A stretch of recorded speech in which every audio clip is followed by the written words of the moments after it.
வீடியோல என்ன பார்க்க போறோம்னா ஒரு 5 டெக்னிக்கல் டேர்ம்ஸ் பார்க்க போறோம். சரிங்களா? First one buffer solution, buffer action, buffer index, அடுத்து பப்பர் கெப்பாசிட்டி அப்படின்னு சொல்லிட்டு ஒரு 5 டெக்னிக்கல் டேர்ம்ஸ் பார்க்க போறோம். சரிங்களா? ரொம்ப இம்பார்ட்டன்ட் கான்செப்ட். ஃபர்ஸ்ட் பப்பர் அப்படின்னா என்னன்னா, it is a mixture of weak acid and conjugate base அப்படின்னு சொல்றாங்க. வீக் ஆசிட்னா என்னப்பா?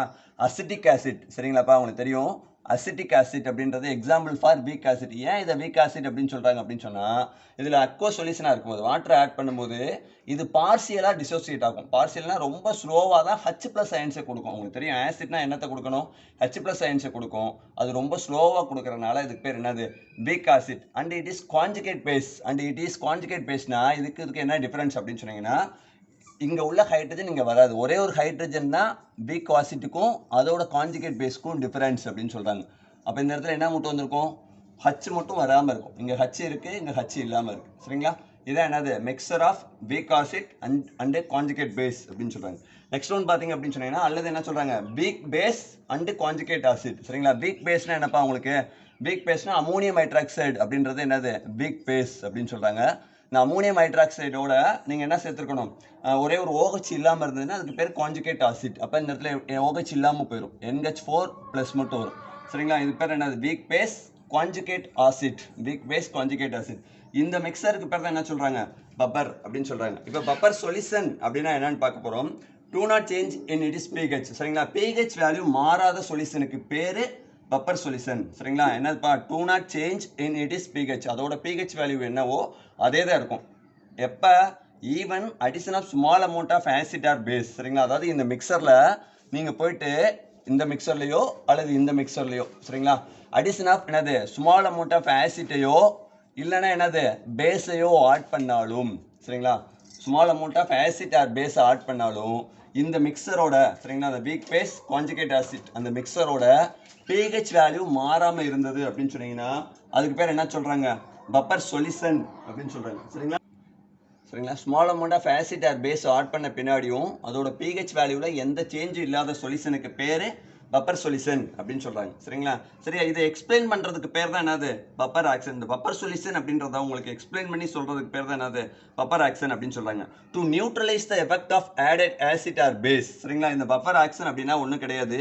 நியூட்ரலைஸ் அப்படின்னு சொன்னா சரி செய்யும். எதை? Effect of added acid or base. அதாவது ஆசிட்டையோ பேஸையோ ஆட் பண்ணா கூட, சரிங்களா, ஒரு ஆசிட்டையோ இல்லை பேஸையோ ஆட் பண்ணா கூட அந்த சொல்யூஷனோட pH வேல்யூ மாறாம இருக்கு பார்த்தீங்களா? அந்த எஃபெக்ட்டுக்கு பேர் தான் என்னது? Buffer action. This components should not consume each other அப்படின்னு சொல்லியிருக்காங்க. இது வந்துட்டு என்னது? அதோட காம்போனன்ட்ஸ் வந்துட்டு எந்த மாற்றமும் அடையிறது இல்லை. எக்ஸ்பிளனேஷன் பண்றேன். சிம்பிள் எக்ஸாம்பிள் ஃபர்ஸ்ட் ஒன்று எடுத்துக்குவோம். ஏன்னா இதுவும் பப்பர் தான். எக்ஸாம்பிள் ஃபார் இதுவும் பப்பர் தான். இப்போ வீக் ஆசிட் அந்த காம்பவுண்டே எடுத்துக்குவோம். இப்போ வீக் ஆசிட் அப்படின்னு சொன்னா என்னப்பா மிக்சர் எடுத்திருக்கோம்? அசிட்டிக் ஆசிட் எடுத்திருக்கோம். CH3COOH acetic acid. எப்படி டிசோசியேட் ஆகும் அக்வோ சொல்யூஷன்ல? அக்வோஸ்னா வாட்டர் முன்னாடி, சரிங்களா? எப்படிப்பா டிசோசியேட் ஆகும்? CH3CO O மைனஸாகவும் எப்படி பிரிக்கடையும்? H பிளஸாகவும் பிரிக்கடையும். சரிங்களா? இப்போ இதே வந்துட்டு இந்த இடத்துல நீங்க என்ன போட்டுக்கலாம்? ஏதாவது ஒரு சால்ட்டா மாத்திக்கலாம். இந்த கான்ஜுகேட் பேஸை நீங்க என்னவா மாத்தலாம்? பேஸ்னாலும் ஒண்ணுதான். இல்லைன்னா என்ன போட்டுக்கலாம்ப்பா நீங்க? கான்ஜுகேட் சால்ட்டா போட்டுக்கலாம். சால்ட்னா இந்த இடத்துல சோடியம் போட்டீங்க அப்படின்னு சொன்னா சோடியம் பிளஸ். அப்ப இது எப்படி பிரிக்கடையும்? CH3COONA அப்படின்னு இருக்கு. இது எப்படி டிசோசியேட் ஆகும் அக்வோ சொல்யூஷன்ல அப்படின்னு பார்த்தீங்கன்னா CH3COO மைனஸ் அண்ட் என்ன போயிடும்? Na பிளஸ்ஸாக பிரிக்கடையும். அப்போ இதில் போயிட்டு நீங்கள் ஆசிட் ஆட் பண்ணீங்கன்னா இந்த மாதிரி தான் என்ன இருக்கும் சொல்யூஷன் அக்வோ சொல்யூஷனில். இதை சொல்லுங்க. சரிங்களா? இப்போ அசிட்டிக் ஆசிட் டிசோசியேட் ஆச்சுன்னா அக்வோ சொல்யூஷன்னால நான் என்ன போட்டுக்கிறேன்? அசிட்டேட் அயனாவும் H3O பிளஸாக போட்டுக்கிறேன். சரிங்களா? எப்படி எழுதிக்கலாம் நீங்கள். சரிங்களா? அதனால ஒன்றும் பிரச்சனை இல்லை. ஏன்னா அக்வோஸ் அப்படின்னு சொன்னால் என்ன அர்த்தம்? வாட்டர். இப்போ வாட்டரை சேர்த்து எழுதணும்னா எழுதிக்கலாம். இப்போ நீங்கள் என்ன பண்ணுறீங்க அப்படின்னு சொன்னீங்கன்னா பப்பர் சொல்யூஷன் அப்படின்னு சொன்னீங்கன்னா even addition of small amount of acid or base. அப்போ இந்த சொல்யூஷனில் நீங்கள் கொஞ்சோண்டு என்ன ஆட் பண்ணுறீங்க? ஆசிட்டையோ இல்லைன்னா என்ன ஆட் பண்ணுறீங்க? பேஸையோ ஆட் பண்ணுறீங்கன்னு வச்சுக்கோ. சரிங்களா? இப்போ ஆசிட் ஆட் பண்ணீங்க அப்படின்னு சொன்னா ஆசிட் அப்படின்னு சொன்னா என்னப்பா? கண்டிப்பா it gives H plus ions. சரிங்களா? இப்போ மிக்சர் எடுத்திருக்கோம். சரிங்களா? Weak acid and conjugate base, அதாவது சால்ட் ஃபார்மேட்ல எடுத்திருக்கேன். இதான் வீக் ஆசிட் அப்படின்னு சொன்னா அசிட்டிக் ஆசிட். அசிட்டிக் ஆசிட் வந்துட்டு டிசோசியேட் ஆகும்போது எப்படி பிரியும்? அசிட்டேட் அயனாவும் அக்வோ சொல்யூஷனால H3O பிளஸாகவும் பிரிக்கடையும். இதே sodium salt of acetic acid, அதாவது சால்ட் சரிங்களா. சால்ட் வந்துட்டு என்னது வாட்டரோட போடும்போது எப்படி ஹைட்ராலைஸ் ஆகும் அப்படின்னு சொன்னீங்கன்னா அசிட்டேட் அயனாகவும் ப்ளஸ் Na ப்ளஸ் அயன்ஸாகவும் மாறும். சரிங்களா. இப்போ என்ன பண்ண போறீங்க, பப்பர் சொல்யூஷன் அப்படின்னு சொன்னீங்கன்னா நீங்கள் என்ன ஆட் பண்ணணும், small amount of acid add பண்ணணும். ஆசிட் அப்படின்னு சொன்னால் என்ன கொடுக்கும், கண்டிப்பாக it gives H plus ions. சரிங்களா. அப்போ ஆசிட் அப்படின்னு சொன்னீங்கன்னா H ப்ளஸ் அயன்ஸை கொடுக்கும். இப்போ even small amount of acid add பண்ணுறீங்க நீங்கள், ஆசிட் ஆட் பண்ணீங்கன்னா இந்த அயான்ஸில் வந்துட்டு இந்த மைனஸோட இந்த H ப்ளஸ் சேர்ந்து என்னவாக தான் மாறிடும், அசிட்டேட் அயானும் இந்த H ப்ளஸும் சேர்ந்து அசிட்டிக் ஆசிட்டாவே மாறிடும். சரிங்களா. அப்போ அசிட்டிக் ஆசிட் வந்துட்டு என்ன ஆசிட் உங்களுக்கு தெரியும்ப்பா, பீக் ஆசிட் அப்படின்றது உங்களுக்கு தெரியும். அசிட்டிக் ஆசிட் என்ன ஆசிட், பீக் ஆசிட். அதனால இது என்ன பெரிய கிடைக்கும், பார்சியலாக தான் டிசோசியேட் ஆகும். எவ்வளவு H ப்ளஸ் வந்து சேர்ந்தாலும் it gives only one H plus ions. எப்போ, when dissociated. பெரிய கிடைக்கும் போது ஒரே ஒரு H ப்ளஸ் அயன்ஸை மட்டும் தான் கொடுக்கும் அப்படின்னு சொல்லியிருக்காங்க. அதனால pHல எந்த வேல்யூவும் சேஞ்ச் ஆகாது அப்படின்னு சொல்லியிருக்காங்க. இப்போ வந்துட்டு என்ன சொல்றாங்க அப்படின்னு சொன்னீங்கன்னா, இப்போ நீங்க OH மைனஸ் ஆட் பண்றீங்க. சரிங்களா. பேஸ் ஆட் பண்றீங்க. பேஸ் அப்படின்னு சொன்னா இட் கிவ்ஸ் என்னது, OH minus ions. Base add பண்ணும்போது இது எதனால கன்சியூம் ஆகும் அப்படின்னு சொன்னீங்கன்னா இந்த வாட்டர்னால கன்சியூம் ஆகும். சரிங்களா. வாட்டர்னால கன்சியூம் ஆச்சுன்னா இந்த H3O ப்ளஸும் இந்த வாட்டர் இந்த OH மைனஸும் சேர்ந்து என்னவா தான் மாறிடும்ப்பா, வாட்டர். வாட்டர் வந்துட்டு என்னது, நியூட்ரல். இது எதுக்கு தான் ஹெல்ப் பண்ணும், ஜஸ்ட் ஃபார் என்னது, டிசோசியேஷன் ஆஃப் அசிட்டிக் ஆசிட், இந்த அக்வஸ் சொல்யூஷனாக தான் மாறும். அதனால என்ன சொல்லியிருக்காங்க, ஆசிட் ஆட் பண்ணாலும் இல்லை பேஸ் ஆட் பண்ணாலும் அதோட என்னது pH வேல்யூ சேஞ்ச் ஆகாது. ஏன்னா ஆசிட் ஆட் பண்ணும்போது அசிட்டேட் அயான் கன்சியூம் ஆகும். சரிங்களா. இதுவும் ரியாக்ட் பண்ணி இதாக தான் மாறும். பேஸ் ஆட் பண்ணும்போது OHும் இந்த வாட்டரும் தான் ரியாக்ட் பண்ணும். சரிங்களா. ரியாக்ட் பண்ணி என்னவா தான் மாறும், வாட்டராக தான் மாறும். அந்த வாட்டர் எதுக்கு தான் ஹெல்ப் பண்ணும், சரிங்களா, எதுக்கு ஹெல்ப் பண்ணும் அப்படின்னு சொல்லியிருக்காங்க அப்படின்னு சொன்னீங்கன்னா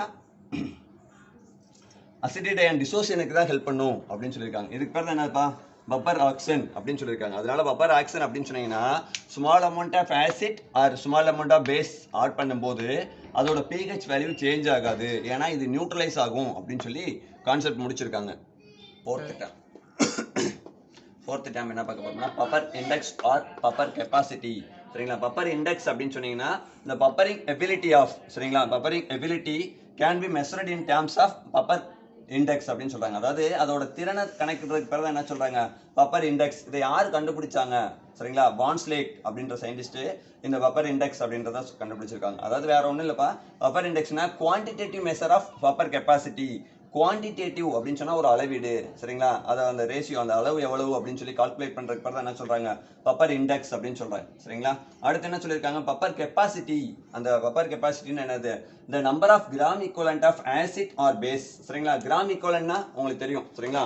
கிராம் ஈக்குவலன்ட் கால்குலேட் பண்ண தெரியும் உங்களுக்கு. இப்போ HCl ஓட கிராம் ஈக்குவலன்ட் அப்படின்னு சொன்னீங்கன்னா என்ன சொல்லுவாங்க, இந்த இடத்துல HClக்கு வந்துட்டு என்ன வந்துடும், 36.5. ஏன்னா இது வந்துட்டு மோலார் மாஸ் டிவைடட் பை என்னது, ஈக்குவலன்ஸ் ஃபேக்டர் அந்த மாதிரி சொல்லுவாங்க. ஈக்குவலன்ஸ் ஃபேக்டர் ஒன்று தான் வரும். ஏன்னா ஒரே ஒரு H ப்ளஸ் அயன்ஸை மட்டும் தான் கொடுக்கும். அதுக்கு பிறகு என்னது பெசிசிட்டி அப்படின்னு சொல்லி 11th ஸ்டாண்டர்டில் படிச்சிருப்பீங்க. அப்போ என்ன வந்துடும், 36.5 தான் வரும். அதான் சொல்லியிருக்காங்க, number of gram equivalence of acid or base. நான் இப்போ எக்ஸாம்பிள் ஆசிட்டுக்கு எழுதியிருக்கேன். நீங்கள் பேஸ் எடுத்தீங்கன்னா இப்போ NaOH எடுக்கிறேன்னு வச்சுக்கோங்களேன், அதுக்கு கிராம் ஈக்குவலன்ட் கண்டுபிடிக்கிறீங்க அப்படின்னு சொன்னால் இதுக்கு 14 வந்துடும். Sodium 23, oxygen 16, hydrogen 1 divided by இதில் OH மைனஸ் அயன்ஸ் எத்தனை கொடுக்கும், 1 தான் கொடுக்கும். அப்போ இதோட என்னது கிராம் ஈக்குவலன்ட்டும் என்னது 40 அப்படின்னு வரும். அதான் number of gram equivalent of acid or base added to 1 litre of buffer solution. சரிங்களா. எவ்வளவு நீங்கள் HClயோ இல்லை சோடியம் ஹைட்ராக்சைடோ எவ்வளவு 1 லிட்டர் பப்பர் சொல்யூஷன்ல ஆட் பண்றீங்க. சரிங்களா. ஏன்னா பப்பர் சொல்யூஷன் என்னப்பா, do not change in its pH. இந்த pH வேல்யூ மாறாத சொல்யூஷன்ல நீங்க எவ்வளவு ஆசிட் எவ்வளவு பேஸ் ஆட் பண்றீங்க. அதுக்கு பிறகு என்ன சொல்லியிருக்காங்க, buffer capacity to change its pH by unity. Change ஒன்றும் ரொம்ப மாறுபடாது, ஒன்று தான் வேரி ஆகும் அப்படின்னு சொல்லியிருக்காங்க. அப்போ அதனால இந்த பப்பர் இண்டெக்ஸோட ஃபார்முலா என்னது, பீட்டா அப்படின்னு வச்சுக்கிறாங்க. Beta is equal to TP by T into pH. சரிங்களா. Pன்றது number of gram equivalent of acid or base, pH அப்படின்றது யூனிட்டி. யூனிட்னு என்னதுப்பா, 1. அப்போ டிவைடட் பை 1 அப்படின்றதா போட்டிருப்பாங்க. சரிங்களா. இதுக்கு பேர் தான் என்னது, பப்பர் கெப்பாசிட்டி அப்படின்னு சொல்லியிருக்காங்க.